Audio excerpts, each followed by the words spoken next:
Good morning student. मैं पिंटू कुमार आपको 12th class के मैथमेटिक्स पढ़ाने वाला हूँ। देखिए, एक क्लास आपको बाइलिंगुअल होगा, ठीक है, यानी कि हिंदी और इंग्लिश दोनों में होगा। तो आप लोग खुद से समझ लीजिएगा, हिंदी वाले लोगों को हिंदी वाले का पीडीएफ मिल जाएगा और इंग्लिश वाले लोगों के लिए इंग्लिश में पीडीएफ मिल जाएगा, ठीक है। आप लोग आई होप बहुत एंजॉय कर रहे होंगे घर में बैठ के।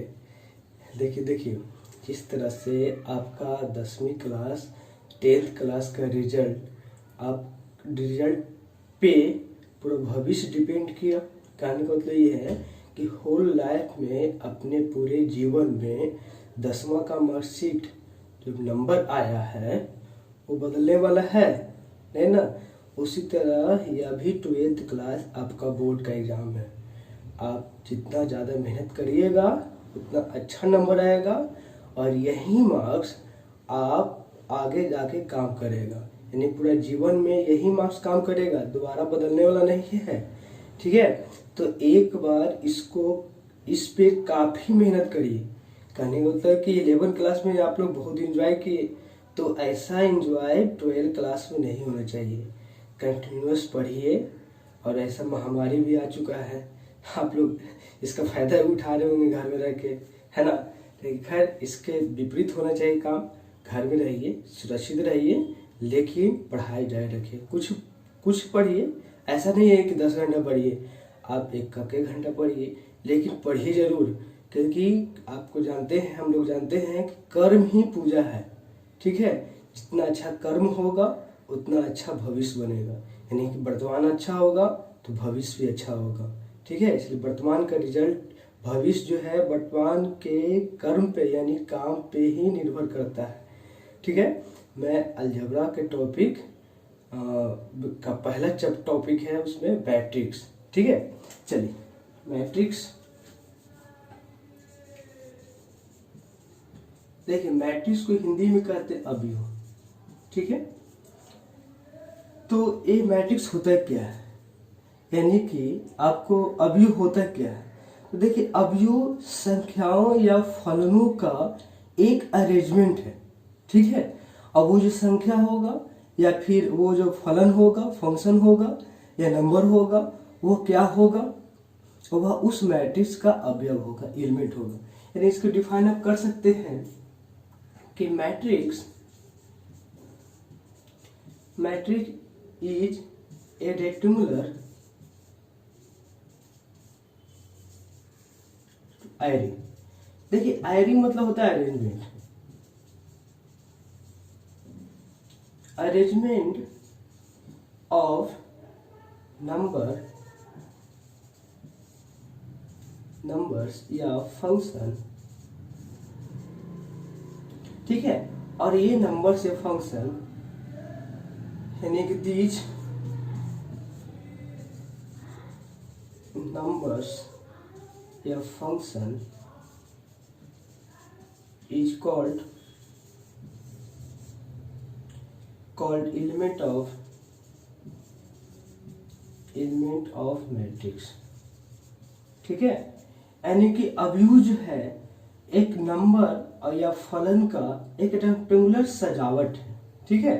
और वो जो नंबर्स या फलन होगा वो क्या कहलाएगा, मैट्रिक्स का यानी अवयव का अवयव कहलाएगा। तो यहाँ से देख रहे हैं रेक्टेंगुलर आयरी, यानी कि इस फॉर्मेट में आपका होगा 2 3 5 6, ठीक है। या फिर इस तरह भी रह सकता है 2 3 5, या फिर फलन भी हो सकता है, जैसे कि sin x cos x sin x, ठीक है। और यही इसी चीज को, यानी कि ये जो रेक्टेंगुलर शेप है, इसको कहीं कहीं डिनोट करता है, या फिर डिनोट कर सकते हैं आप इस तरह से, ठीक है। क्लियर, इस तरह से आप अरेंज डिनोट कर सकते हैं, ठीक है। चलिए आगे देखिए बोर्ड छोटा है, एक्चुअली ये स्टडी टेबल ही है, इसी को बना दिए हैं बोर्ड। कोशिश किए हैं ताकि आप लोग कम से कम कुछ पढ़ाई करें, ठीक है। देखिए, इसमें आपका ये जो नंबर लिए, ध्यान दीजिएगा, 1 2 3 4 5 6, ये मैट्रिक्स है। हाँ, एक चीज और, मैट्रिक्स को हमेशा डिनोट करते हैं कैपिटल लेटर से, यानी कि कैपिटल ए लिख सकते हैं, कैपिटल बी भी लिख सकते हैं। और ये जो नंबर होगा, जो नंबर ले रहे हैं, वो इमेजिनरी भी हो सकता है, यानी कम्प्लेक्स भी हो सकता है और रियल भी हो सकता है। ठीक है, फंक्शन तो फंक्शन होता ही है। क्लियर? चलिए नेक्स्ट। अब देखिए इसमें ये देख रहे हैं ये 1 2 3 4 5 6, तो ये जो आप हॉरिजॉन्टल लाइन जो देख रहे हैं, ये तो देख रहे हैं हॉरिजॉन्टल 1 2 3 में हॉरिजॉन्टल लाइन क्षैतिज रेखा में है, तो ये क्षैतिज रेखा है आपको कहलाता है रो, यानी रो मतलब आपका पंक्ति कहलाता है। ठीक है, और ये दूसरा रो हो गया। ठीक है, उसी तरह इसको देखिएगा तो एक कॉलम C1 हो गया, ये आपको कॉलम C2 हो गया और ये कॉलम C3। यानी कहने का मतलब ये है कि जो आपका रो होता है, रो ऑफ मैट्रिक्स, यानी कि अवयव का पंक्ति बराबर हो जाएगा कितना, बराबर हम लोग लिख सकते हैं, इसको कहते हैं क्या, रो ऑफ मैट्रिक्स या फिर कॉलम ऑफ मैट्रिक्स। एक क्या होता है, तो देखिए रो ऑफ मैट्रिक्स या कॉलम मैट्रिक्स, रो मैट्रिक्स को हम लोग बोलेंगे मैट्रिक्स का हॉरिजॉन्टल लाइन, जितना हॉरिजॉन्टल लाइन रहेगा, हॉरिजॉन्टल लाइंस यानी कि क्षैतिज रेखाएं, और ये आपको कॉलम ऑफ मैट्रिक्स, ये आपका हो जाएगा क्या, वर्टिकल लाइन, यानी कि आपको ऊर्ध्वाधर रेखा। ठीक है, ये आपको पंक्ति, अवयव का पंक्ति, ये आपको स्तंभ हो जाएगा। ठीक है, अब देखिए इसमें कितना रो है, 2 रो है, पंक्ति सॉरी 2 रो है यानी 2 पंक्ति है, कॉलम कितना है, 3 कॉलम है, तो इसको हम लोग ले सकते हैं 2 गुना 3। ठीक है, ये कहलाता है ऑर्डर, यानी कोटि कहलाता है। तो सवाल ये है कि कोटि कहते हैं किसको, ये क्लियर हो गया होगा। तो देखिए ऑर्डर ऑफ मैट्रिक्स या कोटि ऑफ अवयव के कोटि, ऑर्डर ऑफ मैट्रिक्स बराबर होता है number of rose Guna number of column. ठीक है, यानी कि अवयव के कोटि बराबर लिख सकते हैं हम लोग पंक्ति की संख्या गुना आपका स्तंभ की संख्या। जैसे आपका पंक्ति m है और स्तंभ की संख्या n है, तो उसका ऑर्डर कितना हो जाएगा, ऑर्डर mn हो जाएगा। ठीक है, डू यू अंडरस्टैंड, समझ में आ रहा है। ठीक है, आपको व्हाट्सएप नंबर दे देंगे, फेसबुक आईडी भी दे देंगे, उस पर आप चेक कर सकते हैं। लैब आपको टाइम दिया जाएगा, उस समय आप लोग ध्यान दीजिएगा, आइएगा लैब, तो और डिटेल पता चल जाएगा। ठीक है, जैसे देखिए आपके पास कोई ऑर्डर दिया हुआ है, यानी कोटि दिया हुआ 24, तो 24 को कितने तरह से आप लिख सकते हैं। ठीक है, तो देखिए 1 गुना 24 हो सकता है, एक पंक्ति 24 कॉलम हो सकता है 2 गुना 12 लिख सकते हैं, 3 गुना 8 लिख सकते हैं, 4 गुना 6 लिख सकते हैं, और फिर 4 गुना 6 और तो कोई होगा नहीं। ठीक है, इसका उल्टा भी लिख सकते हैं, 24 गुना 1, ठीक है, 12 गुना 2, 8 गुना 3, ठीक है, 6 गुना 4। क्लियर, यानी कि इसको 24 ऑर्डर 24 वाले अवयव को, मैट्रिक्स को कितना ऑर्डर हो सकता है, यानी इतना पॉसिबल ऑर्डर, इतना संभव ऑर्डर हो सकता है। 1 गुना 24, 2 गुना 12, 3 गुना 8, 4 गुना 6, 24 गुना, देखिए ये 24 क्या हुआ, 24 नंबर ऑफ एलिमेंट हुआ, यानी कि उस मैट्रिक्स में टोटल एलिमेंट कितना होगा 24। तो उसको कितने तरीका से लिख सकते हैं, आप इतना तरीका से लिख सकते हैं। ठीक है, क्लियर हो रहा है, कोई दिक्कत यहाँ तक नहीं ना। चलिए थोड़ा सा आगे हम लोग आगे बढ़ते हैं।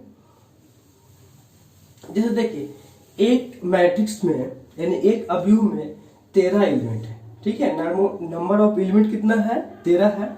ये एलिमेंट हो गया, एलिमेंट बराबर 13 दे दिया, तो कितना पॉसिबल ऑर्डर हो सकता है, देखिए 13 एक क्या है, प्राइम नंबर है, अभाज्य संख्या होता है, आप लोग जानते हैं। तो इसको हम लोग 1 गुना 13 लिख सकते हैं या फिर 13 गुना 1 लिख सकते हैं, इतना ही लिखिएगा ना। यानी कि पॉसिबल ऑर्डर कितना होगा, 2 होगा। ठीक है, क्लियर। चलिए अब देखिए एक आपको क्वेश्चन इस तरह भी देता है कि आपका दिया हो रहेगा कि 3 गुना 4 ऑर्डर का मैट्रिक्स बनाइए। ठीक है, कितना, 3 गुना 4 ऑर्डर का। अब किस तरह बनाना है तो उसका अरेंजमेंट दे दिया है। अब इसका जनरल फॉर ए आई जे, देखिए आई जे एम इंटू ए, ये मैट्रिक्स को डिनोट करता है। ठीक है, ये ऑर्डर हो गया 3 गुना 4, क्लियर। अब यहाँ पे दिया हुआ है कि ए आई जे, इस तरह आप बनाइए कि आपका वैल्यू दिया हुआ है 2j 2i माइनस जे। ठीक है, 2ij, तो ij है क्या, तो ij belongs to natural number, यानी प्रतिशत संख्या। प्रतिशत संख्या जानते हैं 1 2 3 4 5 6। ठीक है, तो चलिए देखिए जैसे a इक्वल टू, यहाँ पे आपको 3 गुना 4 का मैट्रिक्स बनाना है, तो 3 गुना 4 का मैट्रिक्स बनाइएगा। 3 पंक्ति होना चाहिए, 4 कॉलम होना चाहिए, यानी कि A1 1 A1 2 A1 3 A1 4, 4 देखिए 4 कॉलम हो गया, 4 स्तंभ हो गया।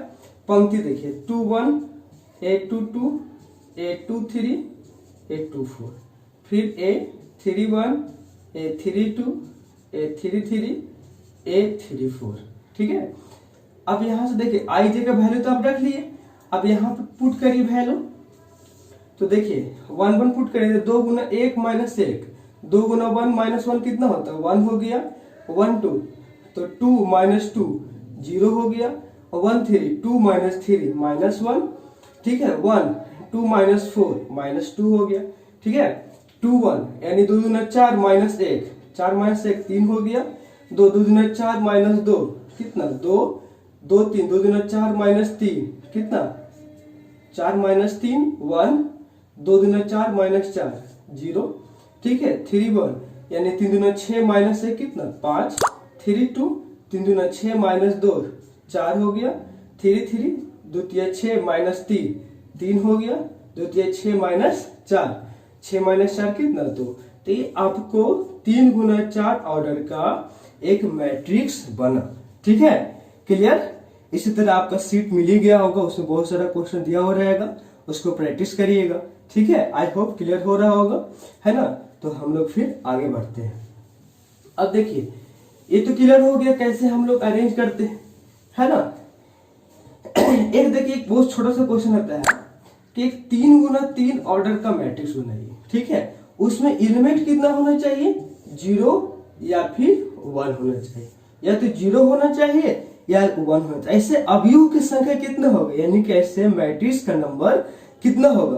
तो सिंपल फंडा है इसमें, 2 टू पावर 3 गुना 3 कर दीजिए, यानी कितना हो जाएगा, 2 टू पावर 9।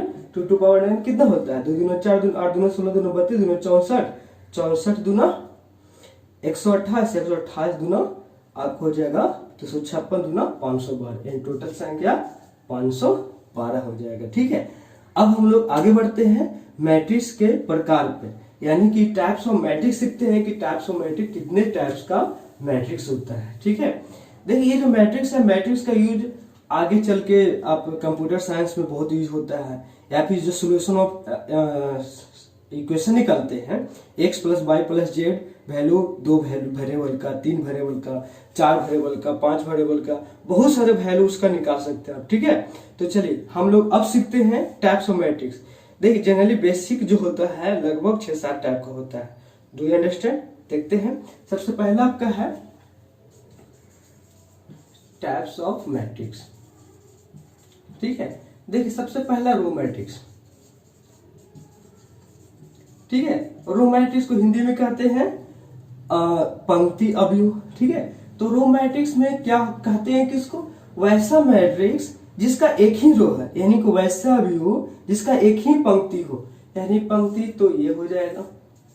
ठीक है, 2 3 5 7, इसमें पंक्ति कितना है, एक पंक्ति है। फर्स्ट वाला हमेशा डिनोट करेगा पंक्ति को, लेकिन कॉलम कितना है, 1 2 3 4 कॉलम हो जाएगा। यानी रो मैट्रिक्स उस मैट्रिक्स को कहेंगे जिसका पंक्ति एक हो, यानी जिसका रो केवल एक हो, ठीक है। उसी तरह दूसरा आता है कॉलम मैट्रिक्स, ठीक है। कॉलम मैट्रिक्स क्लियर हो रहा होगा। वो वैसा मैट्रिक्स जिसका एक ही कॉलम हो, जैसे ऊपर लिखे थे उसका देखिए, ठीक है। कितना कॉलम है? एक कॉलम है, तो कॉलम को हमेशा बाएं लिखते हैं दूसरी तरफ, ठीक है। एक कॉलम हो गया तो रो कितना है? 1 2 3, 3 रो हो गया, ठीक है। 3 गुना 1 का ये मैट्रिक्स है, 3 गुना 1 ऑर्डर का। उसी तरह आगे आपका नेक्स्ट देखिए स्क्वायर मैट्रिक्स को होता है, ठीक है। स्क्वायर मैट्रिक्स, स्क्वायर से पता चल रहा होगा कि वर्ग कहते हैं किसका? जिसका लेन चारों भुजा बराबर होता है, यानी चारों साइड इक्वल होता है। तो वहां यहाँ पे सेम देखिए, जिसका पंक्ति चलिए लिखते हैं स्क्वायर मैट्रिक्स, यानी कि वर्ग अवयव, ठीक है। वर्ग अवयव कहते हैं किसको? देखिए वर्ग अवयव जिसका जितना कॉलम होगा, यानी कि m बराबर n होना चाहिए, यानी कि 2 गुना 2, जितना रो होगा उतना ही कॉलम होना चाहिए, ठीक है। 2 3 5 7, ये आपको कहलाएगा वर्ग अवयव, ठीक है। यानी कि number of row and number of column is equal, then this type of matrix is called square matrix, okay. उसके बाद आपका चौथा है नेक्स्ट एक मैट्रिक्स है आपका नेक्स्ट विकर्ण अवयव, यानी कि डायगोनल मैट्रिक्स। ये विकर्ण अवयव हो गया, ठीक है। आई होप आप लोग अंडरस्टैंड हो रहे होंगे हिंदी में। कोई ऐसा नहीं है बहुत सारा हार्ड लैंग्वेज है हिंदी का, बहुत आसान है, ठीक है। देखिए डायगोनल मैट्रिक्स कहते हैं किस? देखो डायगोनल मैट्रिक्स है, डायगोनल में तो एलिमेंट होगा, जैसे 2 3 5, ठीक है। बाकी सारा एलिमेंट 0 कर देना। हाँ, एक से ध्यान दीजिए, डायगोनल मैट्रिक्स होने के लिए सबसे पहला कंडीशन क्या? स्क्वायर मैट्रिक्स होना चाहिए, ठीक है। और दूसरा, पहला तो स्क्वायर मैट्रिक्स होना चाहिए, यानी कि आपको वर्ग अवयव होना चाहिए, नंबर ऑफ रो और नंबर ऑफ कॉलम सेम होना चाहिए। दूसरा पॉइंट इसका ये है कि डायगोनल में एलिमेंट होना चाहिए, एलिमेंट होगा अदर 0 होगा, ठीक है। यानी डायगोनल में एलिमेंट होगा, और कोई जरूरी नहीं है कि सेम ही होगा, ठीक है, डिफरेंट भी हो सकता है ना। बाकी उसके अलावा जितना भी एलिमेंट होगा 0 होगा, ठीक है। अब सवाल ये है कि सर यदि सेम हो जाएगा तो उसे क्या कहेंगे? हाँ, उसका भी नाम है। देखिए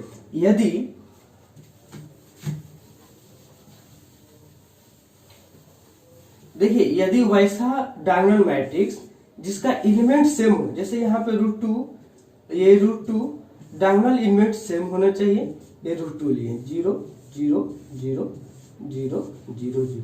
देख सबसे पहले यह स्क्वायर मैट्रिक्स है, ठीक है। डायगोनल एलिमेंट सेम है, अदर एलिमेंट 0 है। इस टाइप के मैट्रिक्स को हम लोग बोलेंगे क्या? इस टाइप से मैट्रिक्स को हम लोग बोलते हैं स्केलर मैट्रिक्स, यानी कि अदिश अवयव, ठीक है। इस टाइप से मैट्रिक्स को क्या बोलेंगे? अदिश अवयव। यही जब मैट्रिक्स 1 into 1 यानी कि 1 1 1 यानी 0 0 0 0, ये आपका 3 का ही है, इसे हम लोग बोलते हैं आइडेंटिटी मैट्रिक्स।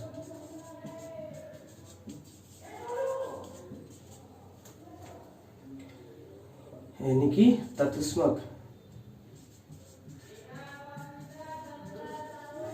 अवयव, ठीक है। तो इस टाइप से मैट्रिक्स को हम लोग क्या बोलते हैं? तत्समक अवयव बोलते हैं, ठीक है। क्लियर? अब देखिए नेक्स्ट, अब आइडेंटिटी मैट्रिक्स किसे कहेंगे?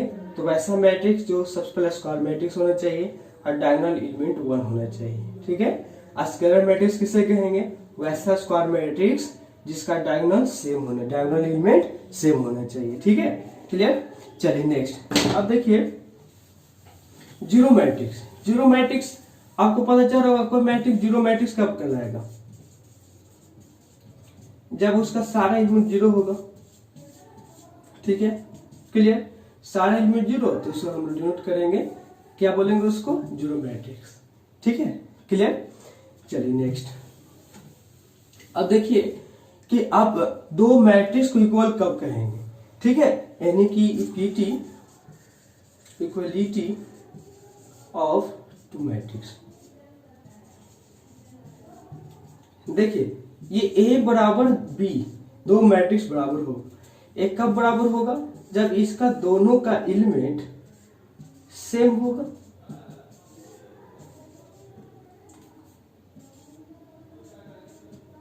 यानी दोनों का ऑर्डर भी सेम होगा और एलिमेंट भी सेम, Aij बराबर Bij। ठीक है, जैसे यहाँ पे देखिए 2 3 5, यहाँ पे x लिख दिए, यहाँ पे y लिखिए बराबर, यहाँ पे लिखे 2 3 5 7। अब देखिए दोनों मैट्रिक्स सबका बराबर है क्योंकि दोनों का सेम ऑर्डर है। ठीक है, अब देखिए तो x और y का वैल्यू निकालना है, तो y की जगह पे क्या लिखा हुआ 2, तो y बराबर 2 हो जाएगा। x जगह पे क्या लिखा हुआ 7, तब नहीं ये बराबर होगा, यानी y का मान 2 हो जाएगा। ठीक है, और x का मान यहाँ पे 7 हो जाएगा, तभी दोनों इक्वल मैट्रिक्स होगा। ठीक है, इसमें बेस्ट बहुत सारे क्वेश्चन दिए हैं, आपको बनाइएगा, ट्राई करिएगा। आई होप समझ में आ रहा होगा। एक क्वेश्चन लास्ट बताते हैं इस पे, फिर आगे सिखाएंगे आपको addition, subtraction, multiplication, division. Division नहीं, डिवीजन के तौर पे यहाँ पे हम लोग सीखेंगे प्रतिलोम यानी इनवर्स ऑफ मैट्रिक्स सीखेंगे। ठीक है, जैसे क्वेश्चन आपको है इक्विटी में दो मैट्रिक्स इक्वल मैट्रिक्स दिया हुआ है, आपको क्वेश्चन इस तरह से देखिए ध्यान से, a minus b 2c 2a plus c 2a minus b 3c plus d equal to दिया हुआ है -1 5 0 13। इसमें आपको ए बी सी डी का वैल्यू लिखना है। देखिए इक्वल का साइन आ गया तो ये दोनों मैट्रिक्स इक्वल है, यानी हम लोग बोल सकते हैं कंपेयर करके a माइनस बी बराबर -1, 2a माइनस बी बराबर 0, 2a प्लस सी बराबर 5 और 3c प्लस डी बराबर 13। ठीक है, क्लियर। अब देखिए a माइनस बी बराबर कितना है -1 और 2a माइनस बी बराबर 0, तो इसको फर्स्ट सेकंड थर्ड फोर्थ मान लीजिए। ठीक है, अब यहाँ इन दोनों को सोल्व करिए, घटाइएगा तो यहाँ -1 बराबर -1, तो -a बराबर -1, तो a बराबर कितना हो जाएगा 1 हो जाएगा। a का मान 1 पुट करिएगा तो इधर जाएगा तो -2 हो जाएगा, तो b बराबर कितना हो जाएगा 2 हो जाएगा। ठीक है, अब देखिए a बराबर 1 तो c बराबर कितना हो जाएगा 5 माइनस 2 कितना 3, तो c बराबर 3 हो जाएगा। c का मान 3 हो गया, 3 3 9, 13 माइनस 9 कितना होता है 4, डी बराबर 4 हो गया। ठीक है, तो उम्मीद करते हैं आज का क्लास अच्छा लगा होगा, आपको क्वेश्चन शीट मिल जाएगा। कोई भी प्रॉब्लम होगा तो कांटेक्ट कर सकते हैं मेरे नंबर पे, या फिर मेरा देखिए फेसबुक आईडी है, फेसबुक पे 9835682156, इस पे आप कांटेक्ट कर सकते हैं। ठीक है, नहीं तो आपको डायरेक्ट से नंबर से भी कांटेक्ट कर सकते हैं। Okay, thank you.